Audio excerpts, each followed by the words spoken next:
जय हिंद बच्चों मैं अजय कुमार वाराणसी उत्तर प्रदेश से आपके अपने चैनल नव शिक्षण पे स्वागत करता हूँ। बच्चों, आश्रम पद्धति को लेकर आपके काफ़ी सवाल आ रहे हैं कि सर क्वेश्चन पेपर कैसा आएगा। तो जो आज का वीडियो है, ये बच्चे ध्यान से सुने। जो आज का वीडियो है जो आप कक्षा 6, 7, 8 तथा 9 के प्रवेश के लिए देने जा रहे हैं, उन सभी बच्चों के लिए इम्पोर्टेंट है। और बच्चों देखिए, इस वीडियो को जो आज मैं बताने जा रहा हूँ, प्रश्न जो देखिए मैं उस पे नहीं आऊँगा। मैं अभी इस एग्ज़ाम पास आएगा तो और चीज़ें आपको बताऊँगा। तो मैंने पैटर्न को समझा है कि प्रश्न कैसे आते हैं, क्योंकि देखिए इसमें क्या है कि प्रश्न पत्र बच्चों को दिए जाते हैं, बच्चे उस पर टिक लगाते हैं और प्रश्न पत्र वापस ले लिया जाता है। ठीक है। तो लेकिन ये है कि जो बच्चे जैसा आप जानते हैं कि बच्चे मुझसे जुड़े हुए हैं और ऑलरेडी वहाँ पर आश्रम पद्धति विद्यालयों में पढ़ रहे हैं, तो उनसे मेरी बातचीत हुई और उन्होंने बताया कि किस तरह का प्रश्न पत्र आ रहा है। तो जैसे किसी ने 9 में लिया तो उन्होंने 6 के बच्चों से पूछ लिया, 7 के बच्चों से पूछ लिया, या जो 6 के बच्चे मेरे जरिए प्रवेश पाए हैं, क्योंकि लास्ट ईयर में मैंने आश्रम पद्धति विद्यालय का वीडियो बनाया था जिसे लगभग 20,000 लोगों ने देखा है। तो उन बच्चों ने मैसेज किया, तो उनसे मुझे जो जानकारी मिली है उस आधार पर मैं वीडियो बनाता चला जाऊंगा। और आप विश्वास कीजिए, जो भी वीडियो मैं बनाऊंगा उससे प्रश्न कंफर्म आना है, उस टॉपिक से आएंगे ही आएंगे प्रश्न। ठीक है। तो आप चीज़ों को, वीडियो को फिल्म की तरह मत देखिएगा। जो चीज़ें आपको नहीं पता होंगी उसको आप ज़रूर नोट डाउन कीजिएगा। ठीक है। तो मैं हिंदी ग्रामर स्टार्ट करने जा रहा हूँ, जो सभी कक्षाओं के लिए महत्वपूर्ण है। ठीक है। एक रिक्वेस्ट है, कई बच्चे पूछते हैं तो ध्यान दीजिएगा, व्हाट्सएप ग्रुप मेरा बना हुआ है, तो डिस्क्रिप्शन में लिंक है, उसके नीचे आपको ये व्हाट्सएप ग्रुप का लिंक मिल जाएगा, जहाँ मोर लिखा रहता है। ठीक है। उसको दबाते जाएंगे तो ये आ जाएगा, व्हाट्सएप ग्रुप ज्वाइन कर लीजिए। साथ ही साथ प्लेलिस्ट ज़रूर देखिए। ठीक है। मैं बार बार कहूँगा, प्लेलिस्ट ज़रूर देखें। ठीक है। कक्षा 9 वालों के लिए मैंने बताया है, जो NMMS के मेरे वीडियोज़ हैं विज्ञान, गणित और सामाजिक अध्ययन के, उसको देख लीजिए। और हिंदी और इंग्लिश के लिए मैं आपको बताता चला जाऊँगा। ठीक है। सबसे पहले देखिए, यहाँ जो है अक्षर या वर्ण, यह वह ध्वनि समूह होता है जिसका उच्चारण एक सांस या प्रयास में होता है। हिंदी में वर्णों को 2 भागों में बांटा जा सकता है, स्वर और व्यंजन। अब देखिए प्रश्न कैसे आ सकते हैं। स्वर कितने होते हैं, तो यहाँ उत्तर है। व्यंजन कितने होते हैं, यहाँ आपका उत्तर है। तो जो नहीं पता है इसको नोट डाउन कर लीजिए। और देखिए आपको सवाल आसान ही आएंगे। अभी मैं आपको जो इम्पोर्टेंट है, मैं उच्चारण के स्थान बताने जा रहा हूँ। ठीक है।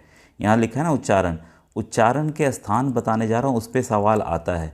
कोई पूछ देगा यहाँ से, जैसे आपसे पूछ दिया कोई, इसका उच्चारण स्थान क्या है, इसका उच्चारण क्या है, इसका क्या है, इसका क्या है, इसका क्या है, इसका क्या है, तब आप क्या करेंगे।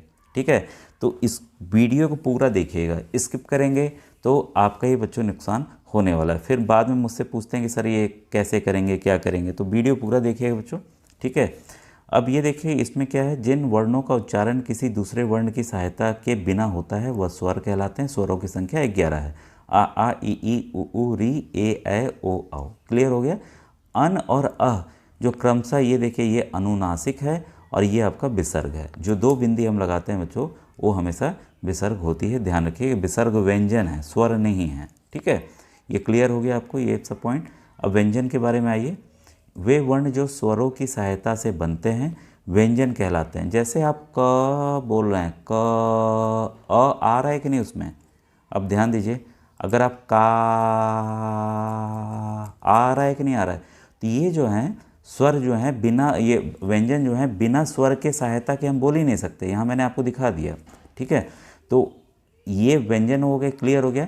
अब इसमें वर्ग भी देख लीजिएगा, इसको आप याद कीजिएगा, कचट तप, क च ट तप। तो मैंने भी याद किया हुआ था अपने समय में, कचट तप। तो इसको याद करें तो क वर्ग हो गया क ख ग घ ङ, च वर्ग हो गया च छ ज झ ञ, ट वर्ग हो गया ट ठ ड ढ ण, त वर्ग हो गया त थ द ध न, और प वर्ग हो गया प फ ब भ म। ठीक है। ये क्लियर हो गया। तो ये जो कुल वर्ग हैं इसमें आ गए आपके 25। ठीक है। फिर देखिए अंतस्थ व्यंजन है। अंतस्थ व्यंजन अभी हम जानेंगे इसके बारे में। य र ल व उष्म व्यंजन, श स स ह संयुक्त व्यंजन, छ त्र ज्ञ और श्र। ठीक है। ये कुल कितने हो गए, 12 हो गए। अन्य 4 व्यंजन जो ज, फ, र और ह। ठीक है। तो इस तरह से कुल आपके 41 ये आपके व्यंजन हो गए। ठीक है। अब क्लियर हो गया। अब देखिए, अब हम लोग सीखते हैं जो मैंने बताया कि उच्चारण स्थान वाला। तो इसके लिए मैं कुछ चीज़ें ले लूँ, जो मुझे मौका मिलेगा तो मैं बताने का प्रयास यहाँ करता रहूँगा। अब देखिए, इसको ध्यान से सुनिएगा और कॉपी लेके जरूर नोट डाउन कीजिएगा। पहला पॉइंट अ, आ, ठीक है। इसके बाद है आपका क वर्ग पूरा, क ख ग घ अंग तक, ठीक है, क ख ग घ अंग तक, ठीक है। क वर्ग पूरा, कचट तप वाला मैंने अभी पढ़ाया था वह, और आपका विसर्ग, ठीक है, 2 बिंदी वाला। इनका जो उच्चारण स्थान होता है वो होगा कंठ। ये बच्चों इसको नोट कीजिएगा, सवाल आएंगे। और जीव का निचला भाग, ठीक है, आपने नोट कर लिया होगा। तो इनका जो उच्चारण स्थान है आपको पता चल गया यहाँ से होता है, लेकिन उसके स्थान को क्या कहते हैं? कंठ है। क्या कहेंगे? कंठ है। क्लियर हो गया? ठीक है, तो आपने इसको नोट कर लिया होगा। अब देखिए नंबर 2, जो वीडियो पॉज करके पीछे आ सकते हैं, पीछे भी खसका सकते हैं, ये आप लोग जानते हैं मोबाइल चलाना। दूसरा है बच्चों ई, बड़ी ई, ठीक है। और च वर्ग, च छ ज झ य, जो च वाली कचट तप वाला मैंने च छ ज झ य, ठीक है, च छ ज झ य तक। इसके बाद य और साथ में बड़ा स। ये इसका जो स्थान है बच्चों वो है तालु। ये आपको थोड़ा सा टफ लग रहा होगा, मुझे पता है।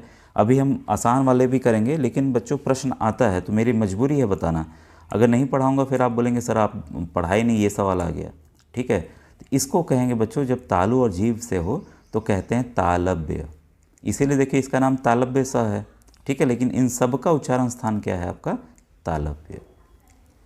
क्लियर हो गया? आपने इसको नोट डाउन कर लिया होगा। इसके बाद है आपका तीसरा, वीडियो पॉज कर लीजिएगा फिर आप उसको लिख लीजिएगा, ठीक है।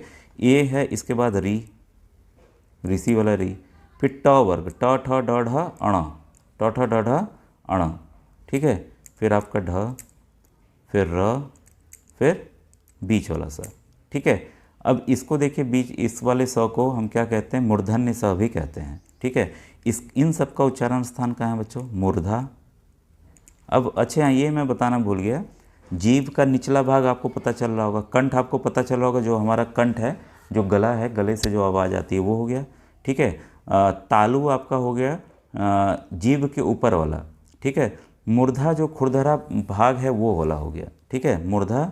और साथ में जीभ की सहायता से उच्चारण इनका होता है, इसलिए मूर्धा से ही इसका नाम पड़ गया मूर्धन्य, मूर्धन्य। क्लियर हो गया? अब देखिए चौथा पॉइंट है आपका, फोर्थ वाला, ये है आपका त वर्ग, त थ द ध न, त थ द ध न, ठीक है। साथ में ल और साथ में छोटा वाला स, ठीक है। तो इसका जो उच्चारण स्थान है वो है आपका दांत, ठीक है, और साथ में आपका है जीभ, प्लस जीभ कर लीजिए, दांत और जीभ की सहायता से। तो दांत से की हुआ तो इसका दंत है, दांत से द से दांत, द से दंत है।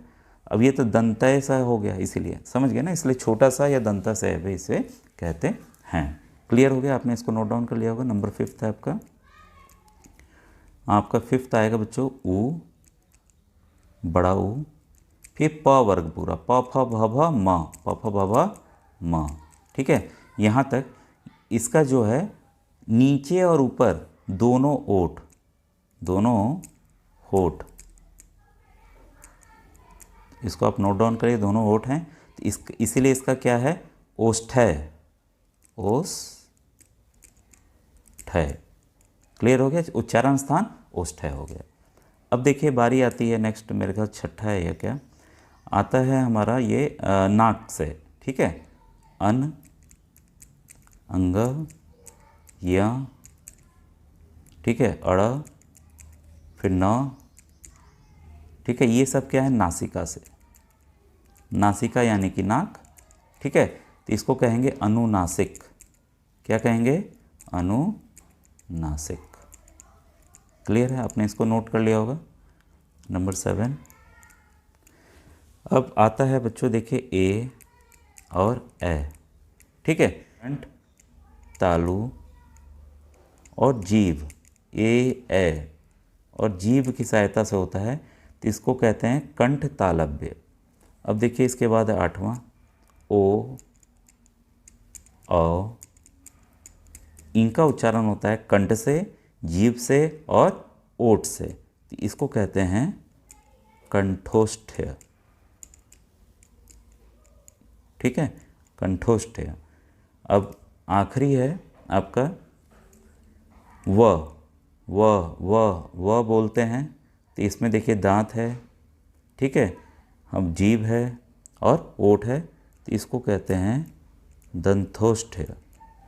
टिपिकल नहीं आएगा, आसान आएगा, कक्षा 8 वालों के लिए थोड़ा सा हार्ड हो सकता है। तो बच्चों देखिए इस तरह से जितने स्वर हैं और व्यंजन आपने देखे कि उच्चारण कहाँ कहाँ करना है। ठीक है, क्लियर हो गया। जो जनरली पूछा जाता है, ये कन्फ्यूजिंग वाले हमेशा पूछे जाते हैं स के उच्चारण स्थान वाले में। ठीक है, आज का वीडियो कैसा लगा, ऐसे ही समझ के अगर आपको पढ़ना है तो कमेंट सेक्शन में ज़रूर लिखिएगा। पूरे टॉपिक को मैं कवर करूँगा और आपके प्रश्न बच्चों जो मैं पढ़ा रहा हूँ उस टॉपिक से आने हैं। ठीक है, कुल आपके देखिए 50 प्रश्न आएंगे। ठीक है, इसका ध्यान रखिएगा। मैं बारी बारी से आपका टॉपिक्स जो हैं कंप्लीट कराते चला जाऊंगा। आज 27 तारीख को आपका एग्ज़ाम है, तब तक आपके टॉपिक मैक्सिमम कंप्लीट हो जाएंगे। ठीक है बच्चों, थैंक यू वेरी मच।